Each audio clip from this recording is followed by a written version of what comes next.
Good afternoon, everyone, and thank you for joining us today for the Branding the Candidate Journey, the Employee Experience webinar. Today's session is going to just give a quick introduction of what we will be doing.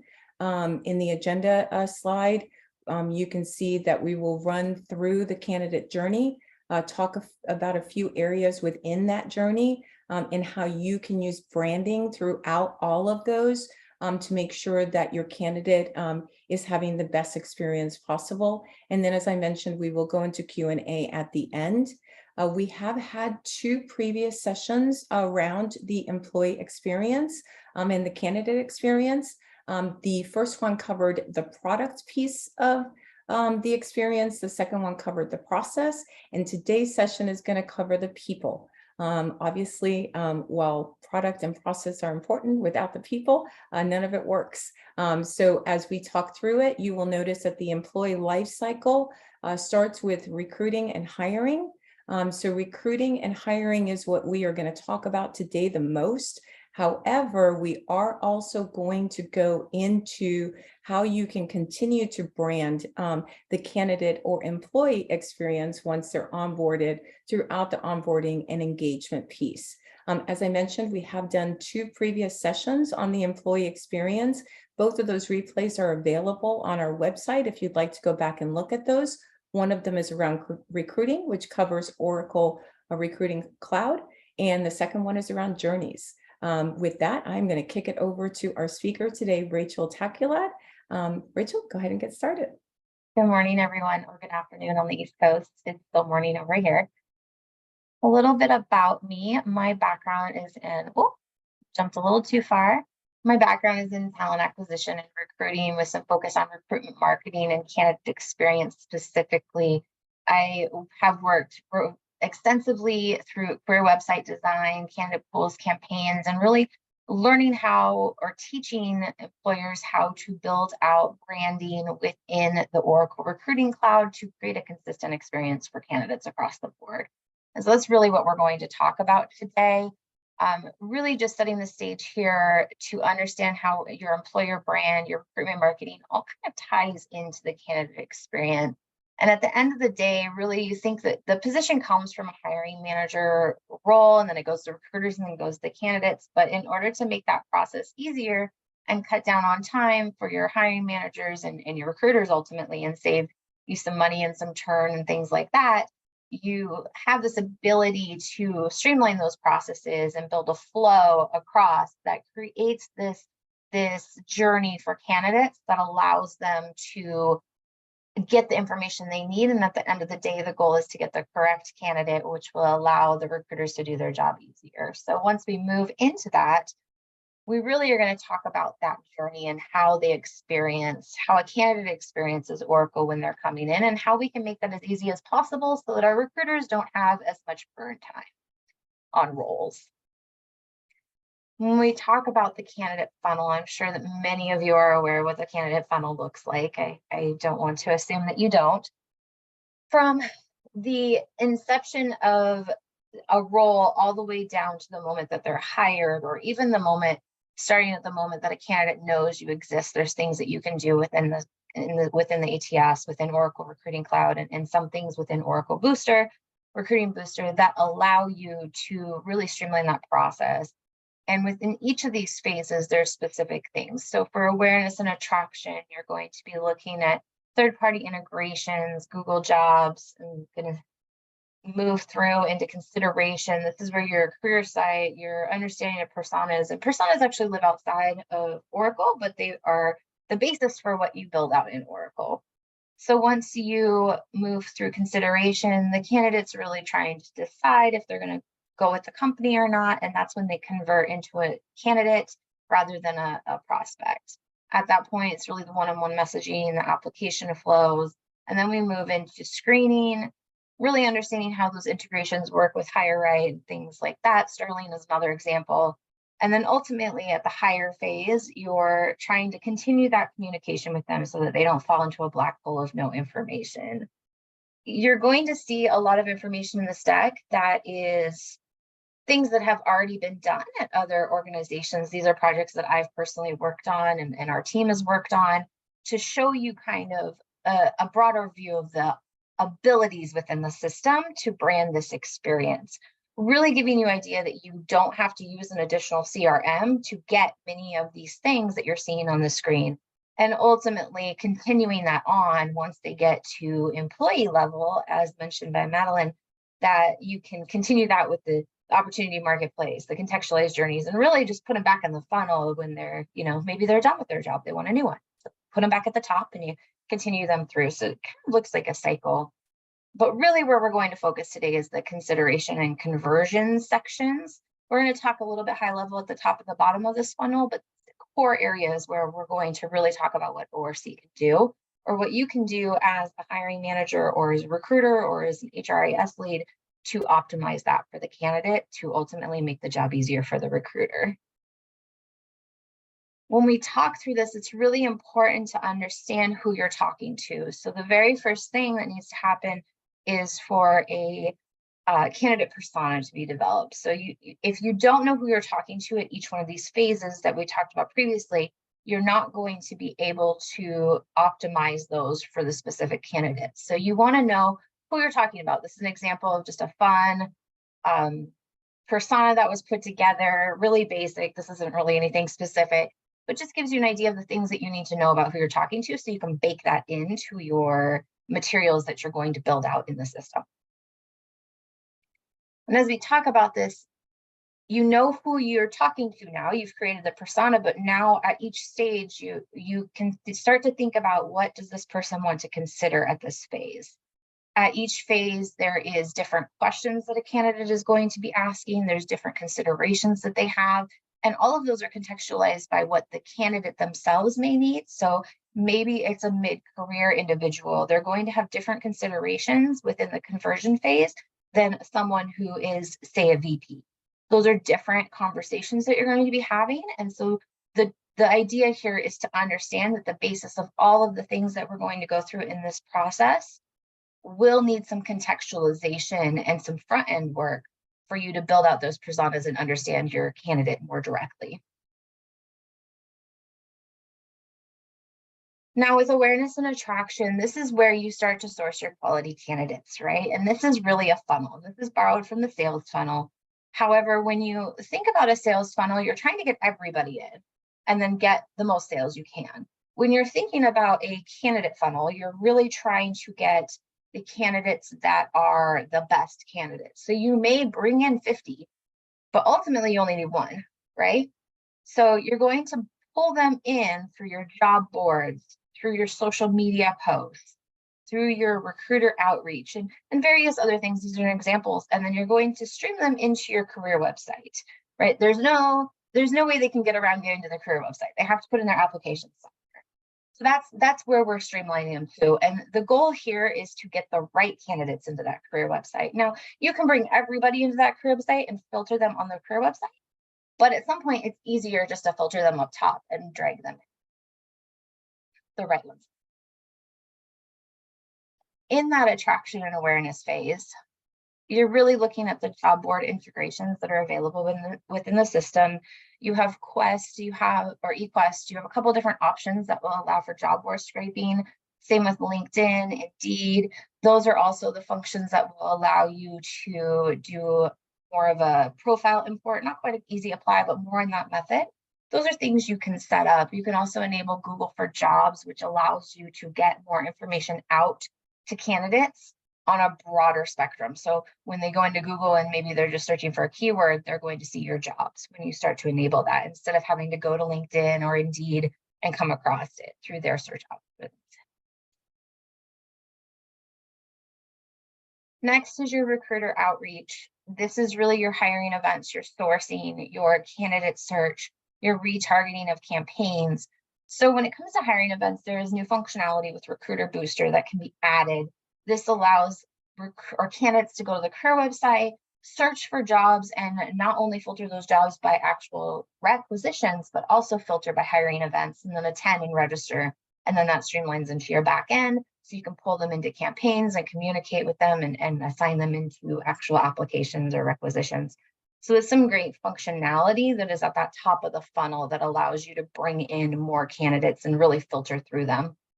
Secondarily is really the outbound sourcing. That is your LinkedIn searching. You have your profile abilities on a candidate to see their LinkedIn page. Secondarily is your candidate search, enabling the ability for your recruiters and your team members to search candidates more robustly, really training them to use that search functionality in the system, because you likely have thousands of applicants that are already in the system. And the goal here is to use what you already have so you don't have to put out more money and find new tools. Just build out what you have now. And that ability is there. You can search by skills. Skills does need to be enabled. You can search by location, by job title, by school, name, any of those things. You can do that within the system already. So really teaching your candidates, your recruiters and your team members to use that information that's already available to them. And lastly is campaigns. We'll talk a little bit more of campaigns in the next section, but campaigns really allows you to, once they're already in the system, you can target them with a campaign. You have people there, you may as well talk to them. So setting up that template ability, creating those templates and that information, we'll talk a little bit further in the other categories as well. And lastly is really just social media. This is pretty self-explanatory, just making sure that your recruiter profiles, your corporate profiles, everything's connected and it's connected into the system as well, which will allow you to see profiles in real time, will allow you to do some searches, will allow you to push jobs over to LinkedIn if you have the contracting rights. So you have these abilities at the front to do these materials within, or these actions within Oracle already. You don't need additional tools, with the exception of getting those integrations.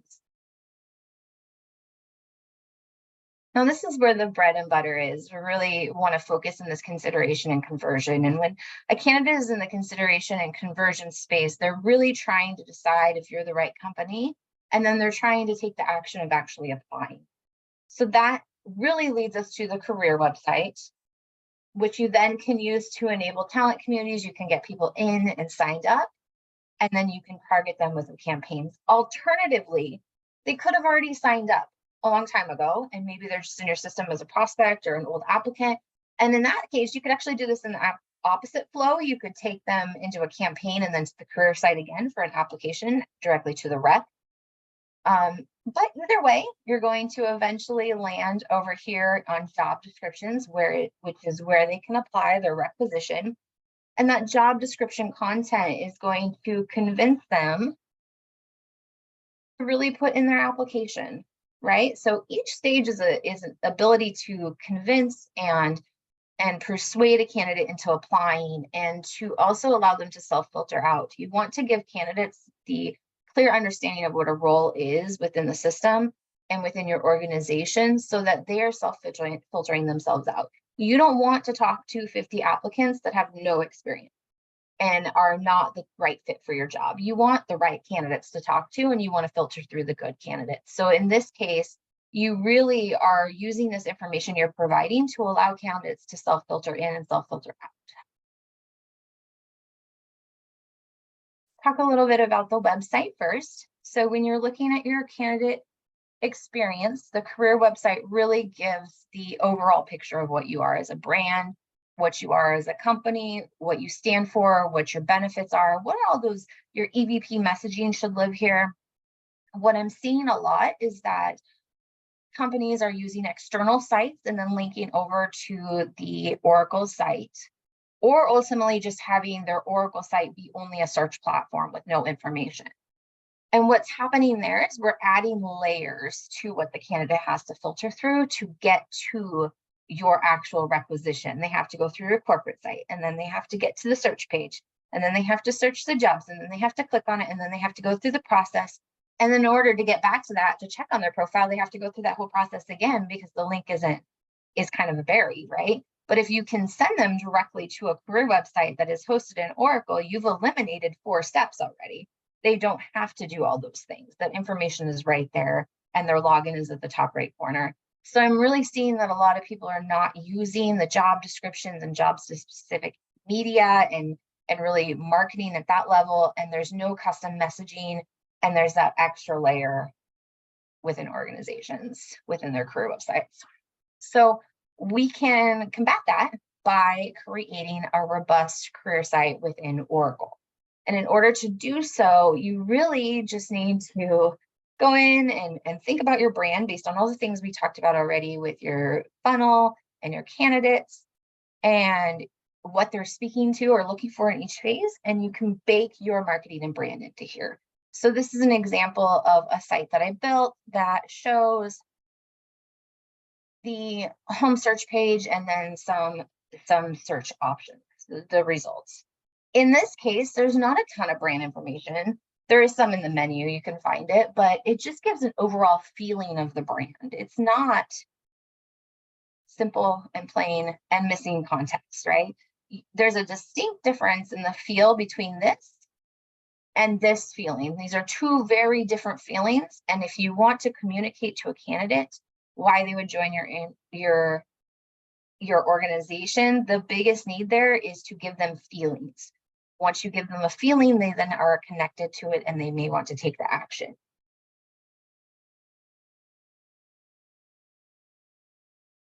Some of the ways we can do this is really just eliminating barriers to the information. We talked about this just a minute ago, being able to minimize the steps that a candidate has to take, knowing who your audience is and how you talk to them. This audience is much different than the previous audience. Maximizing that functionality so that candidates can come in, they can say, oh, that's right, I do want to work in the kitchen, and go and click on the kitchen link, and maybe that brings up a page on the kitchens and has a filtered search results of those pages.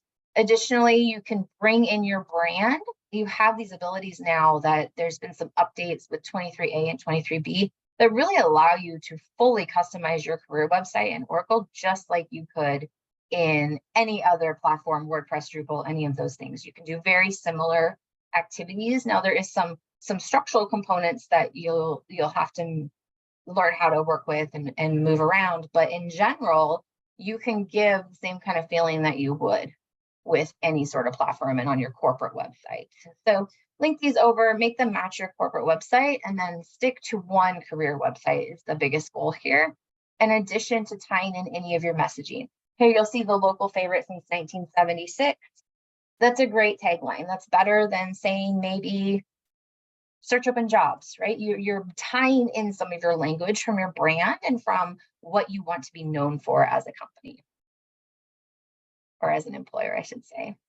And while you're doing this, just make sure that you're involving your key stakeholders, that your recruiters, your hiring leaders, your onboarding and experience teams, and really your marketing comms team should all be involved in this, but with the caveat that marketing and comms are very consumer focused, and you do need to tweak what you're saying from a marketing comms perspective because you're talking to candidates and you want the candidate instead of all of the candidates, right? So you're trying to narrow that down and get the language right so that people are understanding who you are authentically and what it's like to work for you. And that can all be built in here. In order to do so, you can use the full functionality of the website. And these are some features that I don't often see people using, so I wanted to call them out. You can build out your website with a vanity URL and vanity email. So instead of oraclecloud.com email address and vanity and URL, you can use company name jobs.com, and that can be your email address or vanity URL. Additionally, you can go as many rows deep on your website. Each page can be as many rows as you'd like, but it also can be up to, I want to say eight columns wide, it might be 6. It's 6 or 8 columns wide. Additionally, you can do Google Analytics. You can integrate your Google Analytics, and this allows you to track what activity a candidate is performing. So when a candidate comes to your site, if they are not taking action or they are getting to their job application, you want to know that. And so you're able to do that.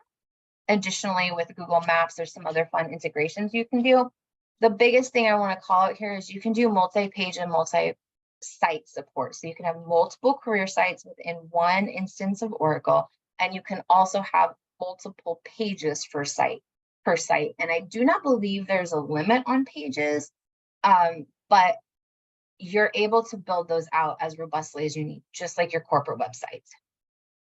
So there's some fun options here, but next, let's talk about how you're going to engage that talent earlier through your website. So right now, your website, maybe you're taking in those analytics. You're really able to decide that, okay, these people are taking these actions. Maybe we need them to take actions differently. We can perform that audit and start to change the content or the flow of the website, or maybe even the top of the funnel of how they get to the website to allow the candidate or to make adjustments for candidate behavior. Additionally, you're able to create kind of an outreach plan and figure out how to drive people into that through campaigns and campaign tools and candidate tools. And then really the biggest one I wanted to show here is that you can customize your social media link previews. So when you share on Facebook, LinkedIn, any of those pages, Twitter, you can customize what it says. You can customize what the image is. You can see that here on the right. So if they had a vanity URL, you would see the vanity URL there, and then it says Peak Careers. Our people are our biggest asset. We are able to customize that. So if there's something you want to communicate to all of your candidates, maybe it's the other one, and we want to say this is the local's favorite. We want to pull that language in from your EVP and also from your recruitment marketing materials. And then you also can drive people into your talent community, which is super helpful, and we'll talk about it. So when it comes to your talent communities, this is a functionality that basically operates like a CRM within Oracle. And your CRM functionality allows you to send drip campaigns to candidates who are already in the system and have opted into communications. What this looks like is a button on your career website. In this button, you can brand it however you like. You've got a couple different options here how I've branded it, different projects. In general, they click on it, they put in their email address, and then they subscribe to specific job families. And in this case, they're called categories on the website instead of job families. But if you look at these locations, work locations, things like that, the drop-down tab, we can mimic that. And they can say, I want jobs that are nursing jobs in Las Vegas. And then every time a nursing job comes out, the system will weekly notify them of any new nursing jobs in that region based on the job family and location tabs. You can do that automatically by turning on talent communities and by also going into your recruiting content library and customizing that language and that email that goes out weekly. It'll automatically contextualize for what they've selected, and that information will go out to them. That's an easy win. That's a really fast way to start communicating and building a relationship with your candidate. And in that language, it's a very simple template that's already there, but you're able to build that out and really put your EVP language in there, talk about what your benefits are, talk about the reason they would want to apply, pull in that employer brand language that you've built, maybe the persona language if you have an overall persona. You're able to do that in that specific content library item, that email that goes out to them. Then once they've signed up, you can pull them into their own pools so that your recruiters can search them. They can find out information about them. They can communicate with them directly through campaigns. This allows you to start a one-to-many communication with your potential candidates. Now, at this point, they're really prospects because they've applied to specific recs maybe, but they're not necessarily a candidate yet. You're talking to them, you can convince them in this, or you can use these materials to try and convince them to maybe come to a hiring event or apply to a specific role. You can automate these campaign or these candidate pools to include talent community individuals, or you can manually set up a talent pool or a candidate pool to allow yourself to kind of bucket individuals and speak to them directly. And that can look multiple ways. You can use a campaign to speak to them, or you can use a like one-to-one communication messaging is available in that screen as well. So now you have the ability to filter them into these buckets, and then you can even move them through this bucket, just like you would a CSP. You're going to move them through and say, we've talked to this person, or this person needs to be talked to, or I've reviewed and they're not qualified, or needs a little bit more communication, maybe call one-on-one. There's some different tags and things in different phases. And then ultimately the goal is to move them out of a talent community and get them to apply themselves to a new role. That's the end goal here. This will allow you to decrease your your reliance on evergreen requisitions or pipeline requisitions, and really give you this filterable ability of the candidates using the candidate search we talked about up front, pulling them into a pool and communicating with them directly. There's the candidate search. This is how it works. You're able to go in, pull them based on keyword, name, skill, all of those different things that you would want to search a candidate for. Any type of Boolean search that you are already using on LinkedIn or Indeed to find candidates and source them, you're able to search the candidates that are already in your system. By doing so, you now have warm leads. You have leads that are already interested in the company. Maybe they just need a different role, and you can pull them into other roles by targeting them with your campaigns within a candidate pool. So you take them into the candidate pool, and then you use that candidate pool as a place to track how you're communicating with them. Now that I've given an overview of the candidate pool, what we really want to talk about is how you talk to them, right? Because now you have the ability to send one-to-many emails and text messages. Recruiting Booster allows you to do the text messages, but at this time you can do email no matter what. If you have Oracle Recruiting, you have these abilities. This really shows you the abilities you have within Oracle Recruiting for those CRM campaign tools. You're going to be able to build out landing pages that are customized for events or activities or a persona per se. You can also contextualize those based on the job function and the family, and really communicate with people specifically based on those candidate pools you just set up.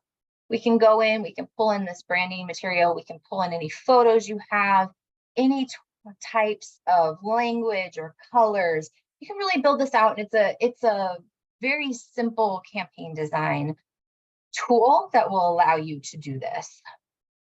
Elevate that brand, really re-engage your candidates and pull out those candidates and get them to reapply. Maybe you have seasonal hires. That's what this is for. You have seasonal hires and you need to get them back and get them to come back for the next season. You can start to retarget them based on their rehire tags in the system as well. And how you build these site or these email campaigns or landing pages, there's both options, landing pages and emails. You can do that with a WYSIWYG. And if you're familiar with web development, you know what a WYSIWYG is, but for everybody else, a WYSIWYG actually stands for what you see is what you get.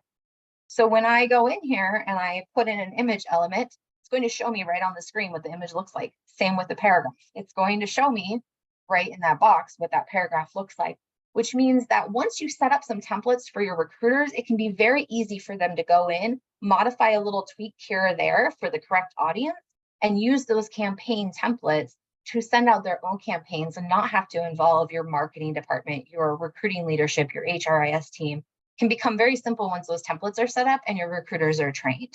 So when you're thinking about that, just make sure that you want to train your recruiters on the personas and the reasons for the candidate funnel and where people lay, so that those communications and templates that they're using target into the right audience. And you are able to do that with this tool. It's been built out. There's been more robust items added to it every single upgrade season. So I anticipate that more will be coming. And finally, once you have those campaigns sending out, you can start to see what people are doing. Are your campaigns working? Are they getting the first email? Are they opening the second email? Are they going to the landing page you've created? How many people are getting pulled? This is an example of some test data that was tested and how it worked. You can see there's right within there, within the campaign on the left, you can see what happened with each email. And then on the right, you can see a graph of what it would look like when people sign up for the talent community. This is very visual. You're able to drill down. If I went and I clicked on that blue talent community, it would give me more information. And then on the left, if you clicked on the email title, it would actually pull up the email so you could see what it looked like. This allows not only your recruiters, but also your leadership to see how things are working, give you metrics so you can start to tweak and play with it and maybe change your messaging or how your cadence, those things can be changed and tweaked in real time. Now that we've gotten people into the system and we're trying to get them to a job, we want to consider what's in our job descriptions. And this is really important because a lot of times we see a copy-pasted job descriptions.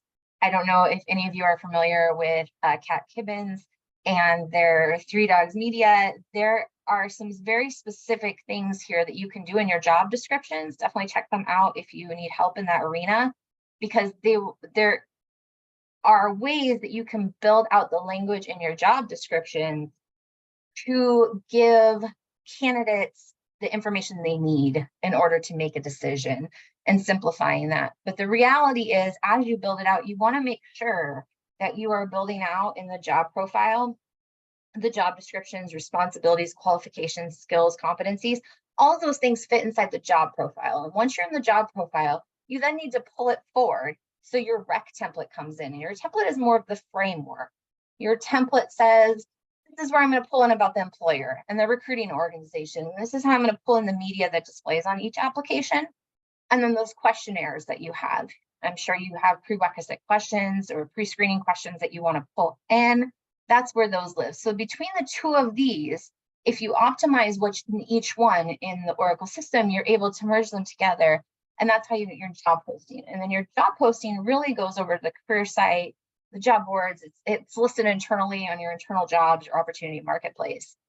And this is important because it takes out the step of your recruiter having to really think through that job description or how they're going to talk about the company, or really thinking like what they're going to put media wise in. If you do that work up front, it streamlines the posting process quite a bit, and it allows your recruiters to regain some of their time. And then you don't have differences between different locations and different content. You really have it all streamlined, a very professional brand and voice, and consistent across everything. You can pull that all together, go into the job posting. And then when you're on the career website posting the job, this is a sample that I put together. This will allow you to build a robust job description landing page on the career website. So someone searches, they end up coming across this job. That is what it looks like on the right. And then you're able to add to each of those pages all of these details that drop down on the left. So you're able to say, maybe we don't use job qualifications, so we're going to remove that section. But maybe we really need to show job media. We want to show a logo file or something. We can draw that up to the top. You have that opportunity now. You can customize this very robustly. And this is important because when people come to your site directly from LinkedIn, Indeed, any of those job board scrapes that they're doing, or maybe Google for Jobs, this is where they're landing. They're not landing on your main page. So you want to make sure that what you're saying on the job description page and the visuals and the items that you're showing there very specifically show what the candidate should know and needs to know. And I like to put an apply now button at the top and the bottom. I find that very valuable because some people, you get through the bottom and then you get all the way to the top, which just makes it a little easier. It's one of my things that I like to do. So now you've convinced them to apply and they're going through the application flow. It's really important that we continue to minimize these steps and we continue to think about what we look like to a candidate and how a candidate is perceiving our company through these actions and these steps. In that case, you really can go in here and you can customize those application questions, those pre-screening questions, minimize those as much as possible. Get with your legal team, figure out what you could do there to minimize those as much as possible. Enable that talent community sign-in that we talked about a little bit earlier. That's going to allow somewhat of an easy apply so they can get into the system and you can outreach to them, but they don't necessarily have to apply to a specific role, or maybe they don't have enough time and they just want to be known to you. You're able to do that. You also can use custom scripts in your website to brand this page. So this one's black, gray, and red. You could do your brand colors. You can't necessarily insert an image here, but you could do some pretty robust coloring. You could change these buttons to make them look like your corporate website buttons. I've seen them rounded. A lot of options here that will allow you to give that consistent experience all the way down from your corporate site to your career website to the application process. And that's really the goal of this whole conversation, is how do you streamline that and keep that consistent across the board? There's also some new functionality that allows self-withdrawn candidates to reapply. I want to call that out here because that's a big plus. They can go into their profile on the website, they can reapply. They also can change their talent community. Maybe they've gotten a new degree and they want to change what talent community they're a part of. They can do that in the profile now, which is a great feature. Additionally, you are now able to track referrals and endorsement information, which you have been able to, but it's a little bit more streamlined now. Endorsement information specifically actually follows the candidate rather than the application. So if you can get your internal candidates or your internal employees to put in endorsements rather than just referrals, it's going to make your life a little bit easier on the tracking of those candidates. Now we're moving into the screening and selection. So these last two slides, or these last two sections, I should say, we're just going to do a high-level overview, but the reality is almost everything that we did up front, we're able to continue into this process of the employee and the experience there for them. When we're talking about the screening and selection, we're able to customize that candidate selection process and automate some of the steps so it can take some load off your recruiters. It can also automate some of the communications that you are sending out to your candidates each phase. So maybe they've been selected for interview, they can get an automated email that says a recruiter will be reaching out to schedule an interview.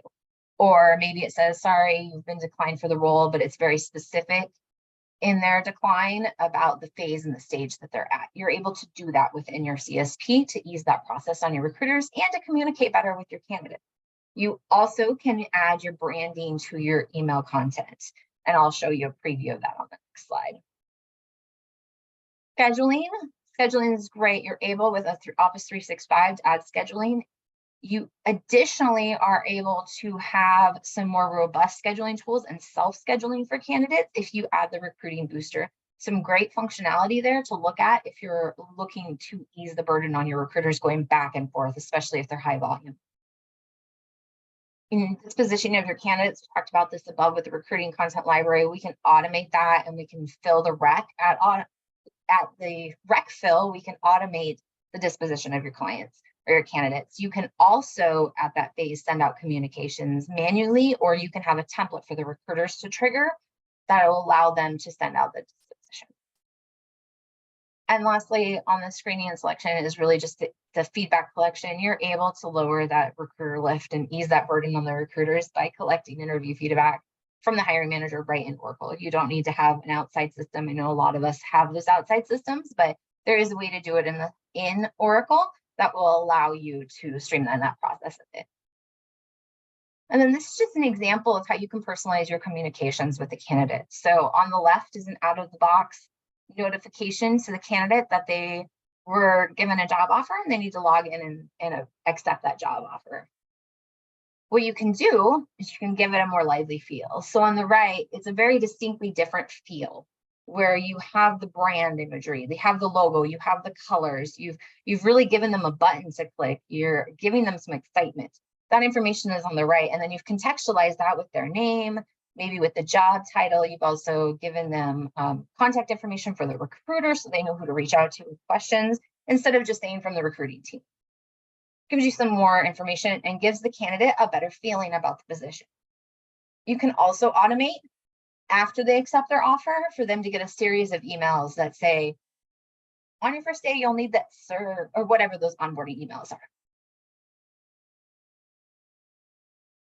And then last is your hiring and onboard stage, right? They're pre-onboarding, they're hired, they're moving into being an employee.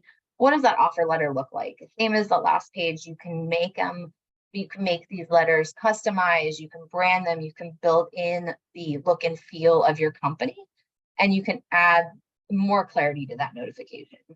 You can automate the emails and the different messages that go out to both recruiters and your hiring managers and your candidates so that they stay in touch, they keep informed about what's going on. You could even go as far as setting up a candidate pool and communicating with them through a campaign for all new hires. Maybe you're bringing in a whole class of interns and you wanted to do a campaign to build excitement about their first day. You could do that. You can do that within the system, and it's actually fairly easy to do. And then there's third-party integrations. Really, this is talking about how to streamline between background checks and I-9s, how to enable the Twilio integration for text message communication, giving them messages and items up to their start date. This is a one-to-one communications can be done, and 2-to-1 if you have Recruiting Booster. And then as far as background checks and I-9s, you can trigger those in Oracle. They can be sent over and then they return for a journey that walks them through the rest of it. So you can keep them within the Oracle system for the most part, with small exits to go do the offline things and then return, but it keeps them on track as you're doing that onboarding. And that's the journey. We're really talking about that. Baking in every single journey has your colors, your logos, your brand imagery, has your language that you want to start coaching them into how their first day and how they'll feel at the company. Everything you say up front is how they're going to feel about the company on the first day. So you want to start building that feeling and that community and that connection with your organization way back at the phase where they learn about your organization. And you can continue that through all the way through. Maybe they're getting hired and they need a journey in order to, or I'm sorry, they're getting married and they need a journey to change their name and their address.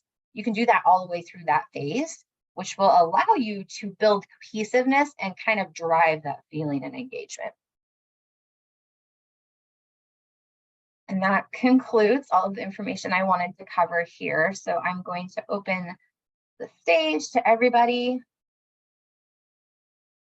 Thank you, Rachel. That was great. Lots of wonderful information, very helpful. I do have a question in the Q&A.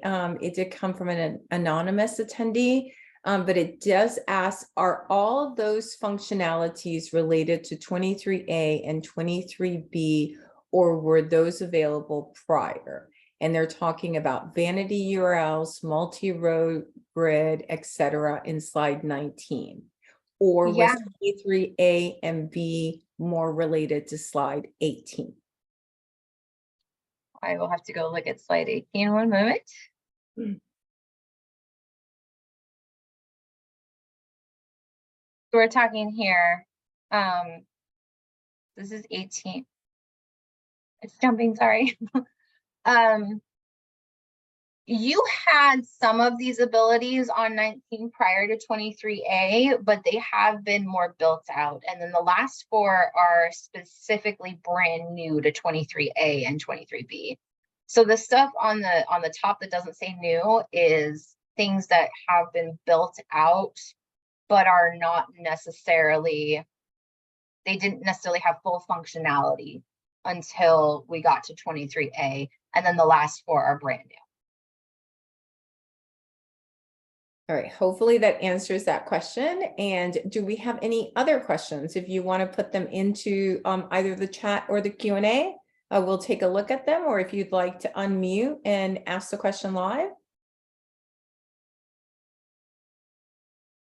And while we're waiting for that, I just did want to let everybody know that the session was recorded. We will be making the replay available to everyone who registered, so that you can go back and take a look at it. And if you do have questions later on, don't hesitate to reach out to us. We're happy to set up some time to discuss any of these items with you.